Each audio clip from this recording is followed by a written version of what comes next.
Olá, boa tarde. Está no ar o Gazeta News, 25 de julho de 2011. Mesmo sem o resultado final da autópsia do corpo da cantora Amy Winehouse, polícia descarta que ela tenha sido assassinada. Mas em declaração à imprensa britânica, a mãe de Amy, Janice, disse que a morte da filha era apenas uma questão de tempo. O resultado do inquérito sobre a morte de Amy, segundo os investigadores, será divulgado apenas no final de outubro. De acordo com a agência de notícias Associated Press, os pais de Amy já teriam recebido os documentos de liberação do corpo e já estariam planejando o funeral da cantora, que estaria previsto para acontecer amanhã. Mitch e Janice Winehouse estiveram em frente à casa da filha hoje e agradeceram aos fãs que estavam no local prestando homenagens. Um amigo de Amy teria dito ao site TMZ que a cantora teria morrido sozinha na cama e que o resgate teria sido chamado por um segurança particular.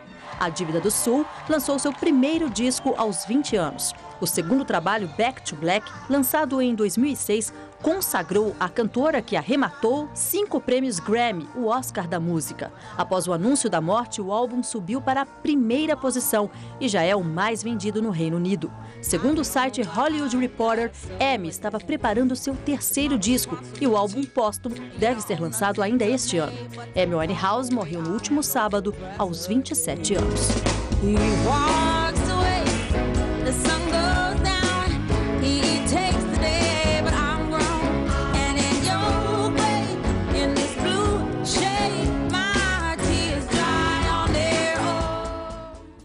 Na Noruega, atirador confessa ataques. Em depoimento, Anders Behring Breivik afirmou que queria salvar a Europa Ocidental da invasão muçulmana. Hoje, a polícia do país revisou o número de mortos e afirmou que até agora foram assassinadas 76 pessoas e não 93, como havia sido divulgado no final de semana. Mais de 40 estariam desaparecidas. Ainda de acordo com a polícia, como as informações são desencontradas, esses não são os números finais da tragédia.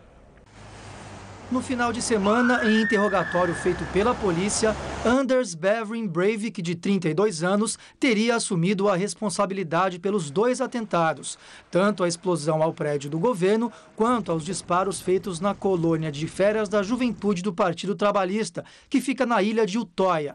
Breivik teria planejado os ataques por 18 meses e teria escrito em um manifesto que pertence a uma organização chamada Ordem dos Templários, que prega o fundamentalismo católico. No entanto, hoje, em depoimento à justiça, ele teria dito que agiu em conjunto com 2 outras células e que os ataques tinham como objetivo combater a dominação muçulmana. Ele também chegou a dizer que o Partido Trabalhista havia traído o país. A justiça deve manter Breivik preso pelas próximas 8 semanas. O julgamento pode demorar até 1 ano. A audiência foi fechada para o público e a imprensa. Hoje, a população fez 1 minuto de silêncio em homenagem às vítimas dos atentados. Caso Air France, relatório com as causas do acidente com o voo 447 deverão ser divulgadas na sexta-feira. O terceiro relatório da Bureau de Investigações responsável pelo caso trará análise dos dados contidos nas 2 caixas pretas encontradas no início de maio no fundo do mar. A análise dos equipamentos já permitiu reconstituir os últimos instantes de voo, mas as causas exatas do acidente ainda são desconhecidas. Até o momento, o escritório que investiga o caso considera que o acidente tenha sido causado por um defeito nos sensores de velocidade da aeronave.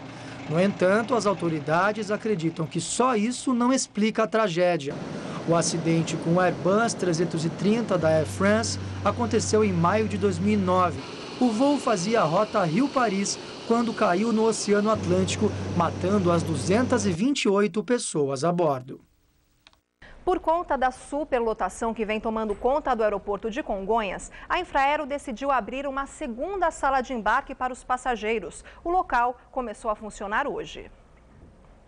O novo espaço funciona no térreo e conta com 4 portões de inspeção com raio-x para bagagens.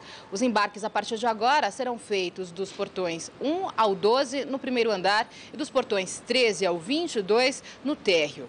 O novo espaço começou a ser testado ontem e no momento do check-in, o passageiro agora é orientado a usar essa nova área. Mas é o próprio passageiro quem decide qual acesso é mais conveniente, já que a antiga sala de embarque continua funcionando normalmente.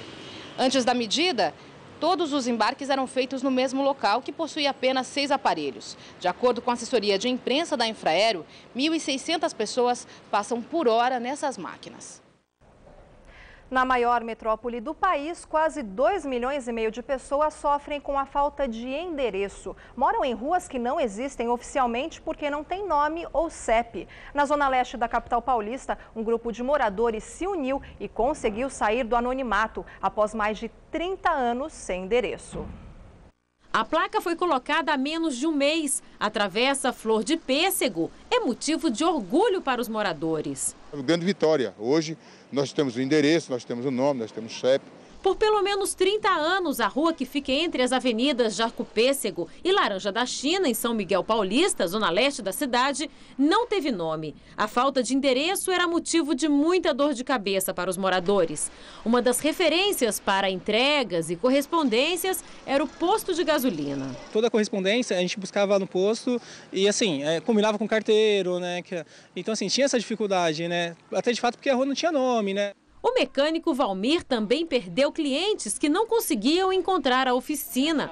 Mas as dificuldades ficaram no passado. As correspondências já chegam. Nós já estamos oficializados. A rua oficial é outra coisa, não? A gente já sai do anonimato. O drama vivido pelos moradores da Travessa Flor de Pêssego é mais comum do que se pode imaginar. A estimativa é que aqui na Grande São Paulo, quase 2,5 milhões de pessoas não tenham endereço. Moram em ruas anônimas, como esta, que fica a menos de 3 quilômetros da Travessa Flor de Pêssego. Segundo moradores, a correspondência só chega porque o carteiro conhece bem a região. Eu já tive um problema de comprar uma máquina de lavar, dei como ponto de referência a rua principal lá embaixo. Passado 15 dias, entrei em contato com a empresa e a empresa falou para mim que não localizou meu endereço. Em abril deste ano, o Jornal da Gazeta mostrou o drama dos moradores de Engenheiro Marcilac, no extremo sul da capital, que há uma década batalham por endereços. Das 46 ruas da região, apenas 2 têm nome e CEP. Os Correios dizem que a culpa é da prefeitura, a quem cabe regularizar os endereços. A prefeitura, por sua vez, diz que o problema é o crescimento desordenado da cidade e as ocupações irregulares. A semana na capital paulista será de tempo aberto e temperatura em elevação. Isso acontece porque uma massa de ar seco está estacionada sobre a região. Confira a previsão do tempo para os próximos 4 dias na cidade de São Paulo. Amanhã o sol aparece logo cedo entre poucas nuvens. Não chove. Máxima de 25 graus. A quarta-feira será de sol, mas terá muitas nuvens durante o dia. A noite será nublada com possibilidade de garoa. Mínima de 13 graus. A quinta-feira será de sol com algumas nuvens. Não há previsão de chuva. Máxima de 24 graus. A sexta-feira também será de tempo seco com sol e muitas nuvens. Faz calor principalmente à tarde. Máxima de 26 graus. Britney Spears voltará ao Brasil para 2 shows em novembro. Ela irá se apresentar no dia 15 no Rio de Janeiro e no dia 18 em São Paulo. Ainda não há informações sobre os locais dos shows, preços ou venda de ingressos. E o Gazeta News de hoje termina ao som de Britney Spears. Tenha um excelente fim de tarde.